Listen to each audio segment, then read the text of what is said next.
Good day, everyone. It is Wholesome here again, and he is coming at you with another game review. So, recently, I've been playing this game called The London Files. It's a pretty simple concept. It's a logic-based game. So, let me show you how it looks. So, in the game, you start with a simple cutscene, give you the basics of what's going on. Someone's been murdered, and you kind of have to figure out who it is. Really simple stuff. This is the first case, the opening cutscene.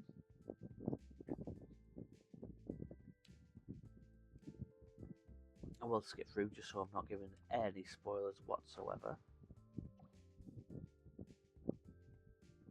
Well, it's a pretty simple premise. So, you're stuck to one screen. You can talk to the various characters, suspects in the scene, and you're looking for evidence. So, for example, if I talk to this person over here, they'll give you a cryptic clue. I say that cat peed on the jukebox, and the player's got better. So he's looking for a cat. So look up here, we can see a cute little kitty, and in every level there is a cute little kitty. For anyone who loves cats, you know Wholesome does. So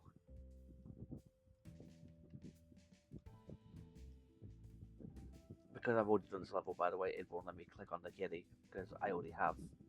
The kitties are hints. So if you ever get stuck, which you never will, because it's a very easy game, that is how you get your hints.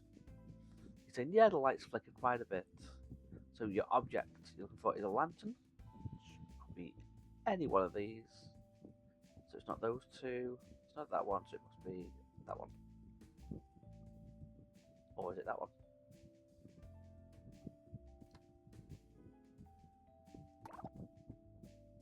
Somewhere by the alley entrance. So it's either, there we go, it's that one. And it'll come up bigger for you, so you can click it, and you've now found that piece of evidence. You get a little bit of information about it, a little bit of banter with the detectives, and so on and so forth. Once you have all your evidence, it'll ask you to go to the deduction board.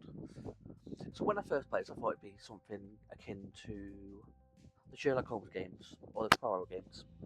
However, it's not. It's more of a basic logic puzzle. So it'll give you clues on the left. So the suspect had jealousy as a drummer. The suspect who had possession is not the manager. Suspect number 2 is not motivated by money. The manager is not suspect number 2. And suspect number 3 had jealousy. Basically, using common sense, you can figure this out. So suspect number 3 had jealousy. So the words are in green or blue, depending on which thing it is. So the blues are the who, and the greens are the motive. So clue number 5 says suspect number 3 had jealousy. We know it for a fact. And we also know from clue number 1 that the suspect who had jealousy is the drummer. So we know that the drummer is suspect number 3. So basically, you just carry on and fill it in. So there are 3 cases with 5 stages in each one. As you can see, I have covered all of it. It's a very easy game to get into, very accessible, very short game. I completed this main game in under 2 hours, about an hour and a half, something like that. But that's not all the game has. The cases are very good, by the way. They're very interesting to keep you into it. I did it all in one sitting. Nothing will ever tax your brain. But then you got the side quests. So throughout the game, if you are astute enough, they want you to be able to collect codes, and you type them into here, and then you'll be able to unlock another case. For example, I have found all the codes. I had to Google 90% of the code because they are so obscure, they're so weird. They are not. You would never have known they were in the game unless you looked them up. But this is where the game goes a bit downhill. So when I was doing these side quests, these side cases, so for example, it's just the deduction part of it. So you get a little basic information about it, nothing major, and then it brings you to the deduction part where you have all your clues and you fill it in as you did before. Nothing too different from what the main game is. However, the problem that I had is that whenever you play these side quests, these side cases, the game crashes every time. So every time that I finished a few cases, the game would crash. Every time you go, because you don't have to go back to the main menu and to start your next case. So I did about 10 cases on top of what I've already got here, and the game crashed. I thought, you know what? Hey, it happens. Not an issue. Let's go back and redo them. So then I carried on, and I then did the majority of the cases. I did 32 out of 42 because I was going for the platinum.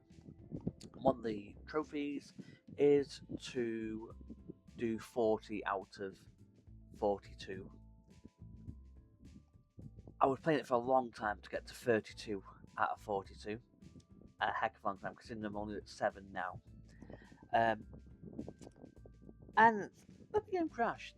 Again, it did this multiple times. And it's very annoying because you lose all your progress. So it wasn't fun at all. So that gets a lot of points knocked off it for me, unfortunately. So to have a quick look at the trophies, you can see that it's pretty basic. It'll actually tell you what you are doing to get the trophies. However, it's pretty basic. Finishing cases, finding the cats, not using hints, the usual as you expect. You can see that field work, for example, was one where you have to get 25 out of 40 cases. You can see that I got that myself a few days ago. The secret files is the 40 cases out of 42, which again the game kept crashing, so there's no way I was going to redo all this.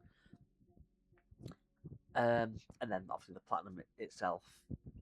So overall, I would give this game a 3 out of 10. It'd have been a 5. It's nothing major, nothing exciting. It's a cheeky little puzzle solving game. But because of the constant crashes and that it will not let you platinum the game unless you do it in one full session, it's not great. It's really not. So yeah, that was Case Solved, the London Files. Hope you enjoyed my review. And if you want to check this game out, it is in the PlayStation Network. I think it cost me about £12, something like that. Yeah, thank you for watching, guys, and stay wholesome. Bye.